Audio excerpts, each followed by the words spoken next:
BMW X5 40D. We're going to begin this review with the car in its home territory, as I find, the place where it best performs, which is on the motorway. This car is so fast, so smooth, so quiet. It's just a dream to drive on the motorway. It makes long journeys going down to London from the top of Scotland a breeze.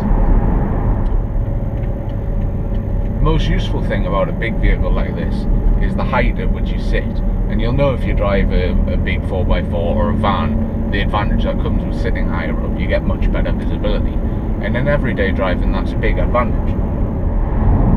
Once you're on the motorway, this car's got a great cruise control, and if you're doing a long journey, cruise controls are an absolute must. This one's really easy to operate. It's just got a rubber little dial that you push up and down to change your speed. Most cars just do an increment of like 5 miles an hour, but this one you can just push it like half a press and it'll just do 1, so you can dial it to exactly what you want. So it's a BMW. It does come with indicators, so if you drive a BMW and you get one of these, the indicators are right here. Come on guys, use your indicators. We know what you BMW drivers are like. If you're passionate about cars and technology, you don't want people to think you're a bad driver now, do you? This car's the M Sport package as opposed to the SE package, and in most BMWs I find the M Sport package to be a big advantage, and probably always recommend you get an M Sport. It just comes more well equipped for really quite reasonable money. The question I get a lot when you drive a big car like this is, you know, what do you need a big lump like that for? And well, to be fair, you don't need a big lump like this all the time. But some of the time you do, and it's useful to have a big car. You can fit 7 people in this one because it's got 2 extra seats. Although I don't actually recommend those 2 extra seats for the price you pay, unless you really do have a big family and will be using it a lot. They basically exist there to be used once or twice a year when you have extended family round, or unfortunately end up being someone's taxi, such as like who's going to take the kids to rugby practice on a Saturday morning. Oh, Ed's got a 7-seater, he can take them.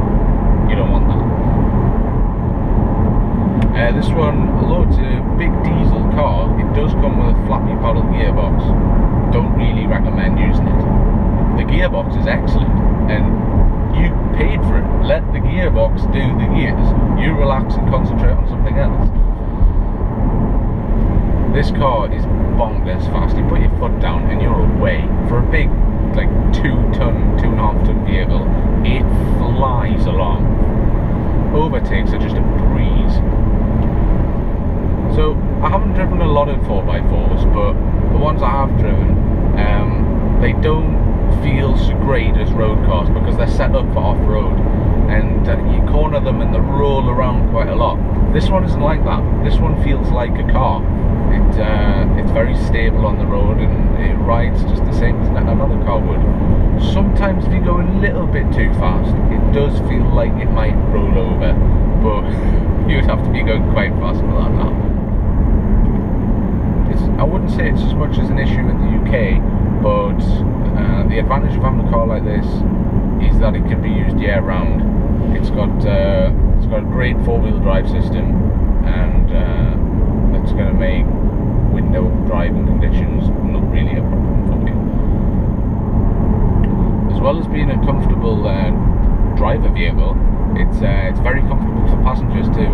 The seats in the back are almost as supportive as the ones in the front. They aren't quite the sort of bucket shape like these front ones, which are excellent basically. The ones in the back are, however, pretty good. And there's also quite a lot of leg room and certainly headroom. The biggest disadvantage of this car is the fuel economy. For such a big heavy car, it does drink quite a lot of fuel, as you might expect.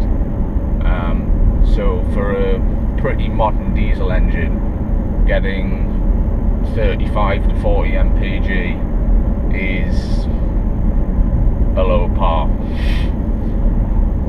But really, that's the only disadvantage, and well, you can probably afford it if you can afford the car, to be honest. One thing I don't like on the climate control setting is there always seems like there's too many buttons, and I can't find find the right one when I'm trying to demist the windscreen or heat the windscreen, whatever it might be. Otherwise, the rest of the cabin is pretty minimalist, and I like minimalist. It's less distracting. Okay, so we're just coming out of a 50-mile-an-hour zone, so I'm just going to give my right foot a little stretch, and we'll see how quickly it goes from 50 to 70.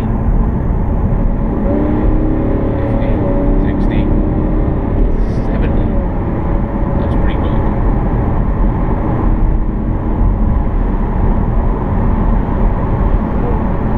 I'm getting strange looks off people now.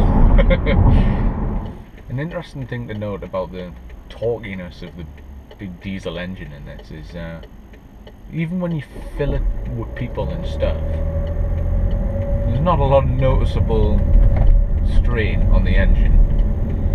It's like, oh, you're suddenly 400 kilos heavier than normal. Well, I'll pull you all the same.